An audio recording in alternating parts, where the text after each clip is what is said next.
7월 14일 우리 코스피가 3,200을 돌파하고 한 달 이상 3,200 안팎에서 거의 큰 변동이 없습니다. 아마 9월 초 중순까지 조금 더 조정을 거칠 것 같습니다. 4분기에는 저는 주식이 다시 오르리라 보고 있습니다. 4분기에도 채권보다는 우리가 주식 비중을 늘려가지고 대응하셔야 되지 않을까. 절일 사칭한 계정이 꾸준히 제보되고 있습니다. 학교로도 전화도 오고요. 카톡으로도 여러분들이 정말 제가 맞냐 질문을 하고 있습니다. 저는 유튜브 김영익의 경제스쿨과 저의 공식 오피셜 클럽 자산배분 포트폴리오 스타디를 통해서만 여러분과 소통하고 있습니다. 제 공식 채널을 제외한 카톡방, 밴드, 텔레그램 등은 사칭 계정이므로 주의하시길 바랍니다. 속지 마시기를 꼭 부탁드립니다.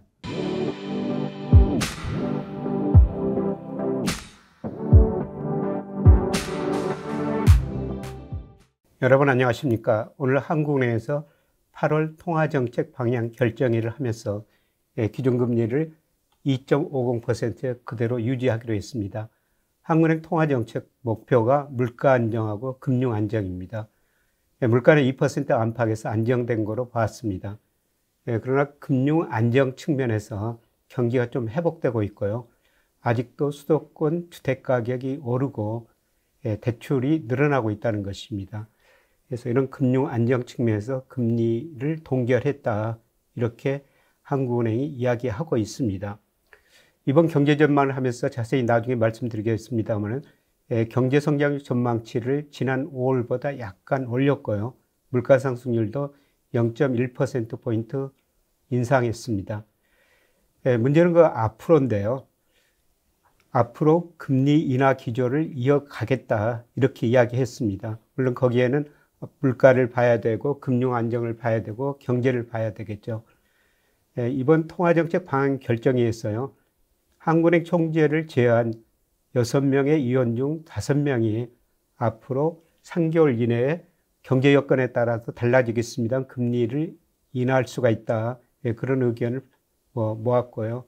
그 다음에 한 분은 이번에 그 금리를 0.25%포인트 인하해야 된다. 이렇게 주장했습니다.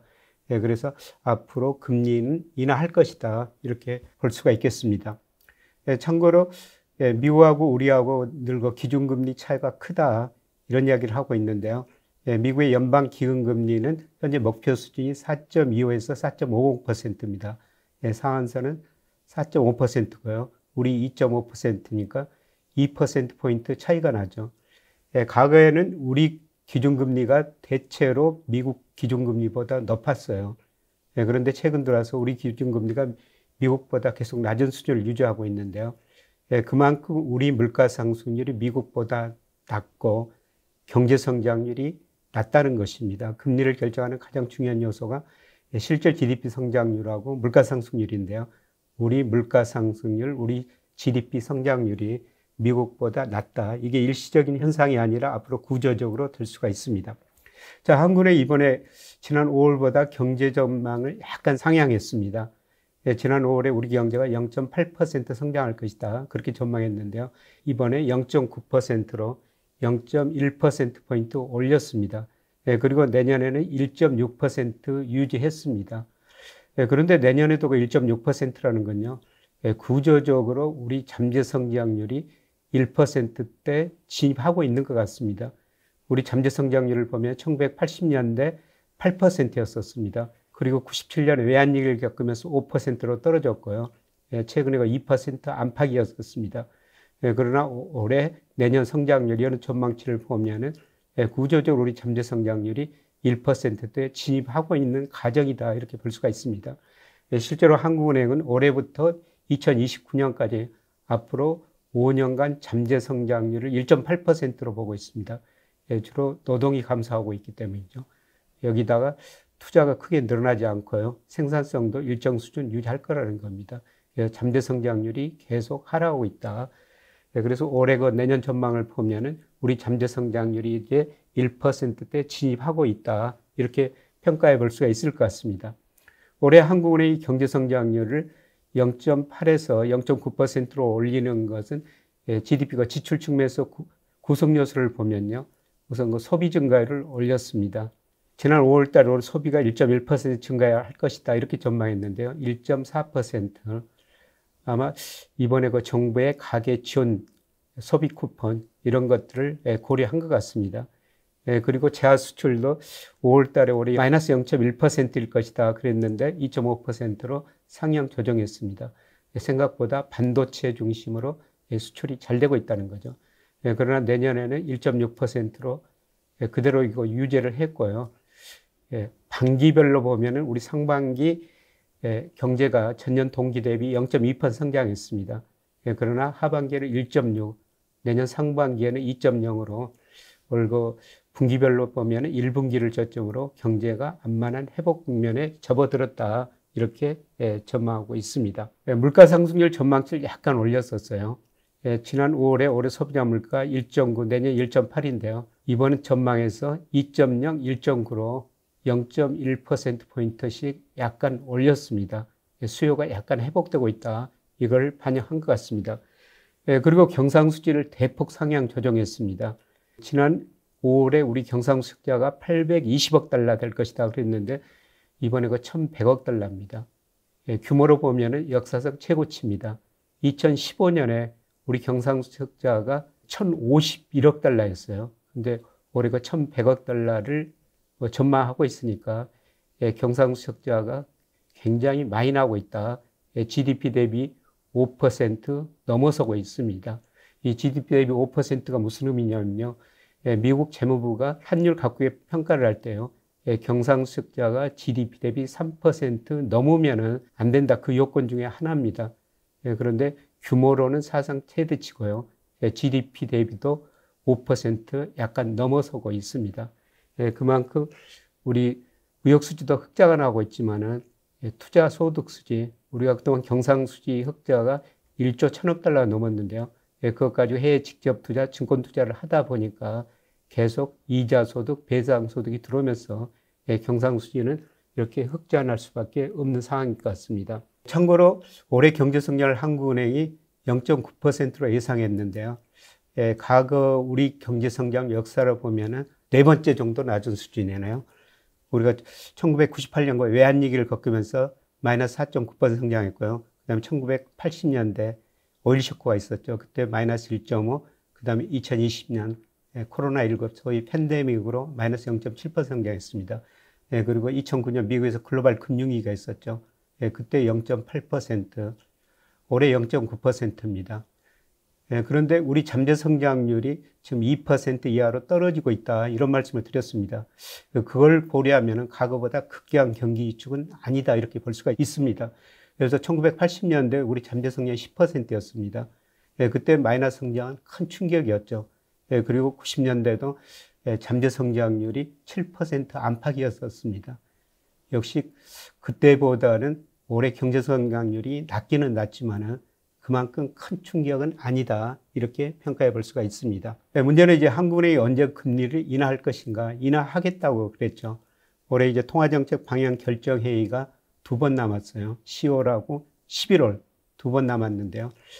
최소한 여기서 한 번은 인하할 것 같습니다. 제 생각에는 아마 10월일 것 같습니다. 제가 10월로 보는 이유는요. 우선 9월 미국의 FOMC에서 금리를 인하할 가능성이 매우 높습니다.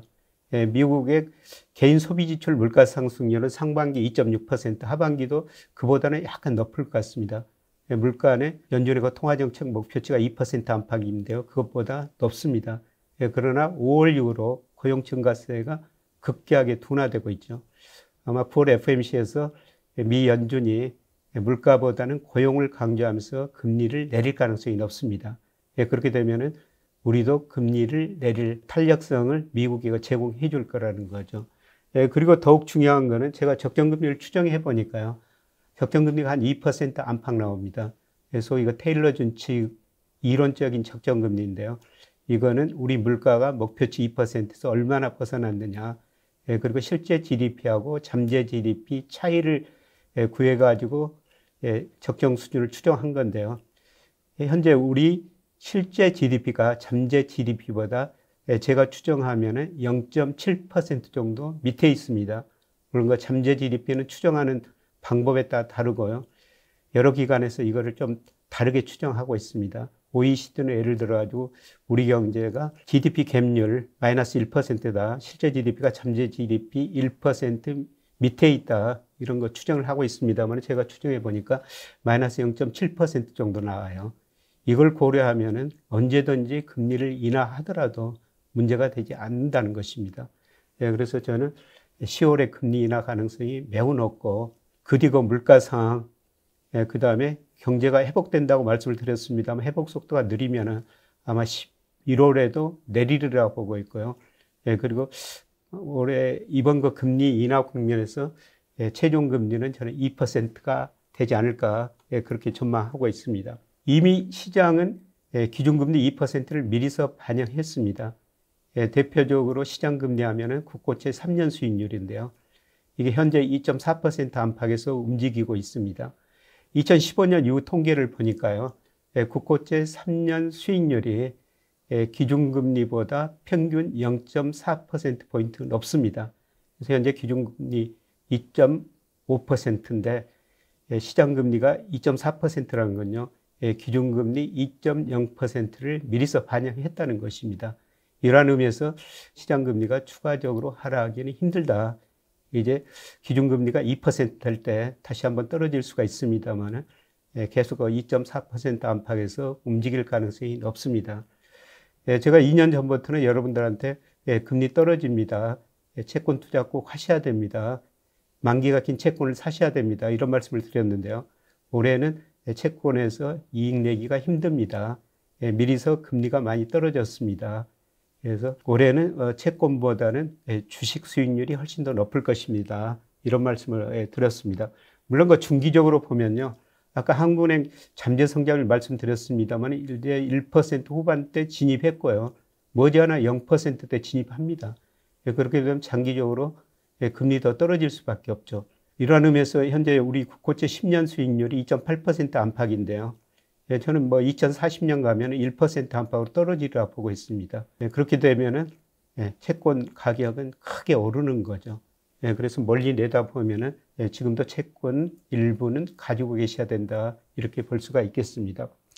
아주 단기적으로 보면요. 최근에는 금리가 하락하고 주가가 오르고 있습니다. 그런데 지난 7월 14일 우리 코스피가 3,200을 돌파하고 한 달 이상 3,200 안팎에서 거의 큰 변동이 없습니다. 아마 9월 초 중순까지 조금 더 조정을 거칠 것 같습니다. 그러나 금리는 안정되고 앞서 말씀드렸습니다만 우리 경제가 1분기를 저점을 회복되고 있다는 것이죠. 그래서 이런 의미에서 보면은 4분기에는 저는 주식이 다시 오르리라 보고 있습니다. 이런 의미에서 역시 4분기에도 채권보다는 우리가 주식 비중을 늘려가지고 대응하셔야 되지 않을까 이런 말씀을 드리고 싶습니다. 고맙습니다.